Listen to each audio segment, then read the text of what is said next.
Dmitri, welcome to the Cipher Brief. Great to be with you, Suzanne. I really wanted to get your impression of sort of the big themes coming out of this year. We all know that the death of Alexei Navalny hit a little bit as a shock yesterday, and that people have been talking a lot about Ukraine. What else are people talking about there? Well, you're absolutely right.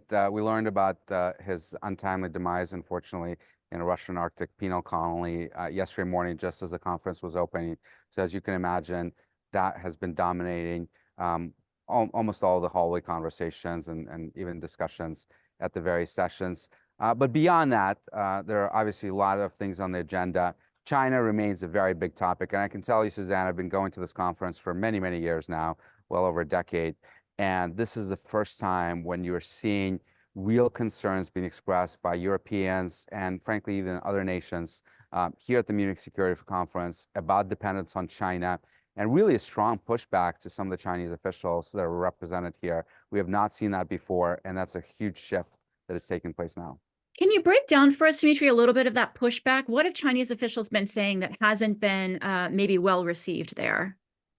I can tell you, I was in one session yesterday morning where one of the members from China was going back in, despite sort of the rapprochement that we're in right now, with a very, very aggressive wolf warrior diplomacy style accusations against various countries that were represented in the room, including some of the global South countries, which was quite surprising. And it was fascinating to watch everyone come to their defense, the Europeans, the Japanese, even the Australians. And that's something that I don't think you would have seen in prior years. So you're feeling some of those divisions. The United States has a huge cyber presence there this year. How much of the agenda is focused on cyber? And I'm going to guess that one of the biggest issues is how AI is impacting it. Is that right? Yeah, AI is present in almost every conversation. I was just in a nuclear non-proliferation session, and AI was probably half of the conversation, even in a session that's sort of focused on traditional national security topic that's been around for well over 70, 80 years now. And cyber is absolutely present. You have a phenomenal group of national security officials, from the FBI director to the Deputy Attorney General, Lisa Monaco, Rob Silvers, who of course heads the Cyber Safety Review Board at the Department of Homeland Security, and a number of others represented here, talking about the threats of cyber, talking about the need to cooperate. We actually hosted at Silverado a reception for the U.S. delegation and all the officials. That was a great success. Yeah. I really want to talk to you about the impact of U.S. elections. Is that making its way into these conversations, particularly with candidate Trump recently taking aim at NATO and calling them into question again over their contributions, with Ukraine, Russia, sort of questions around, how a President Trump, if elected, might interact with Russia. Is that on the minds of top European leaders in Munich?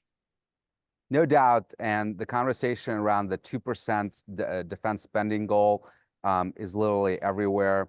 I can tell you that one of the things that President Trump, former President Trump, did achieve is that the pressure that he's put on the Europeans, both when he was in office and even now with his rhetoric, is working. And all of the discussions are not about, do we get to 2% or not?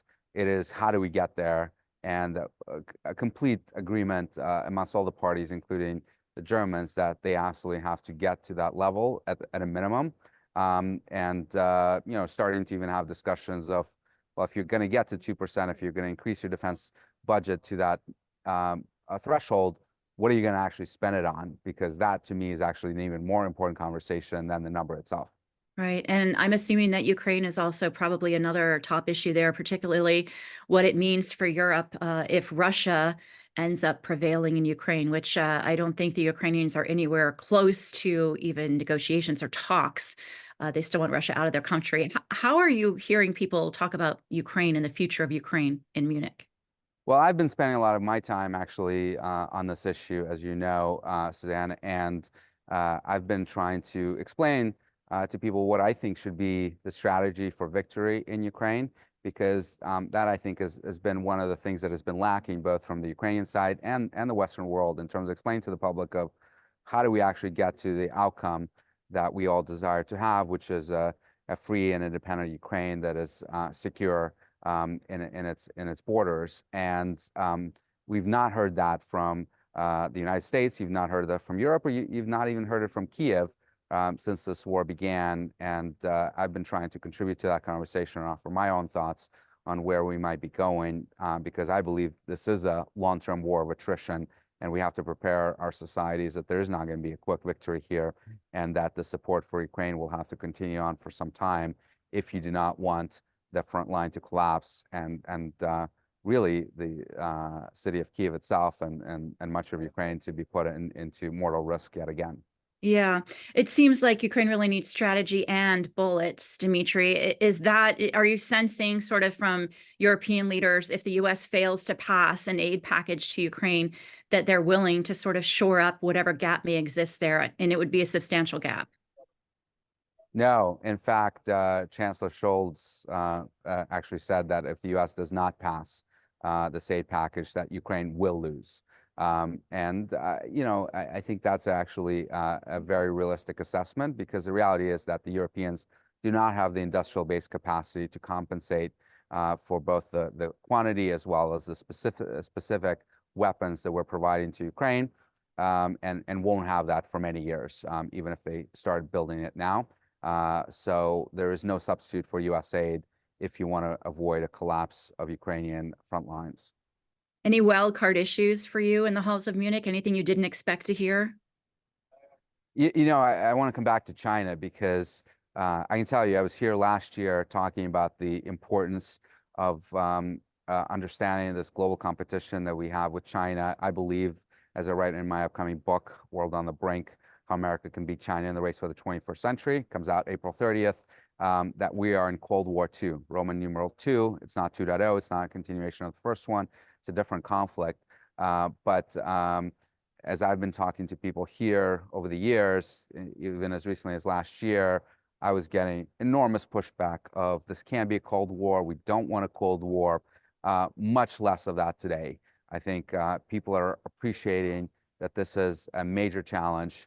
And frankly, I think it's been helpful on the trade stuff that the Chinese are about to invade Europe.